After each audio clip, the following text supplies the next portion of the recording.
Hi, my name is Meow. As robots become more and more of part of the real world, you want to do the kinds of things that humans do. What? And you want people to welcome them.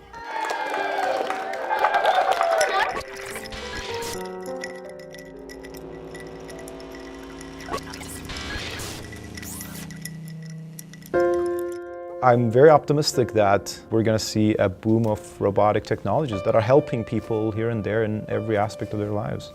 We have this sort of sense of these could do some amazing things for us.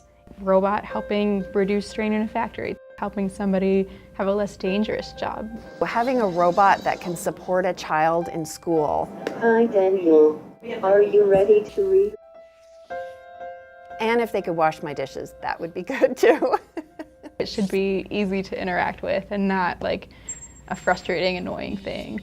Do you want to teach now how to jump? To be helpful to humans, scientists need to teach robots to move in a way that makes sense to humans. That's a very tough problem. And there's just so many things that robots are terrible at in the physical world. Computers play chess really, really well. Like, they can beat anyone algorithmically. But as soon as you have to make it like move the pieces, it'll take 3 days to play the game. It requires vision. It requires an understanding of the task. What does it mean to pick something up? All of the precision control, it's just really, really, really hard. Oops, I need some help with this. A lot of the work that we do involves no robots. We look at people. We can show the robot how a human moves, and if we create an appropriate mapping, the robot can learn from seeing those examples how to move. Can we get an angle where we can close up on the actors? Sometimes scientists teach robots how to move, the way adults teach children. I might be actually puppeteering the robot. So you'll physically grab the robot's arm and move it to where you want it to go. By doing that, we can actually have the robot record such that it can recreate that motion. Get the arm to meet in the middle. We're still at the basic skills. We're still at infancy, right? We're just getting to toddlerhood to put those in context and actually have real use. For this team, the point is to work on movements that can actually help people. We designed a robot that would collaborate with a person to unload dishes from a dish rack. I don't want someone to constantly be trying to give me a plate when I'm busy. It's kind of annoying, right? And at the same time, I don't want to be waiting there forever for the robot to pass me a plate. You want the robot to coordinate its passing with the person. And that's very complex. Do you want to teach now how to walk? Okay. The ability to signal, the ability to recognize someone's intentions, what's coming next. Look, I'm walking. That's what a robot needs to do. That's especially important for fast-moving robotic devices like drones. Imagine a drone flying towards you and you have no idea what's going to happen next.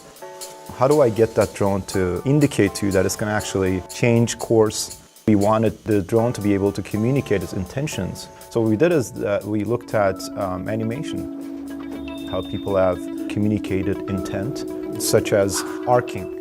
If I'm arcing my motion, it is likely that I'm targeting something over there. Body language is important. Humans in general like to stand just over a meter apart when they're looking at each other. If you stand inside that space and look at me, the brain responds to that as a threat. We think a lot about trust. Like, would anyone trust this robot to do what it's doing here? 5. And it won't harm me or do something weird. Because there is that sense of human interaction that I don't have with my washing machine. I fell on the floor. I want to make sure that I'm not moving in a way that will appear unnatural. Trust comes down to doing what is expected. And that's part of what we want to achieve. Hello. We're trying to make human-robot teams. So maybe the robot can go and like retrieve a bunch of objects for me so I don't have to walk back and forth. And then you get to do the more interesting parts. Is this going to eliminate jobs for people in the workforce?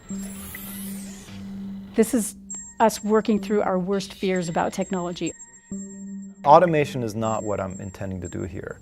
I'm trying to create technologies that enrich people's lives. That are safer and more compelling, like a helper assistant robot that can help us with just everyday things around the house. And then if you close your hand, the robot will grip. Technology has already changed our world, and this is just one more step.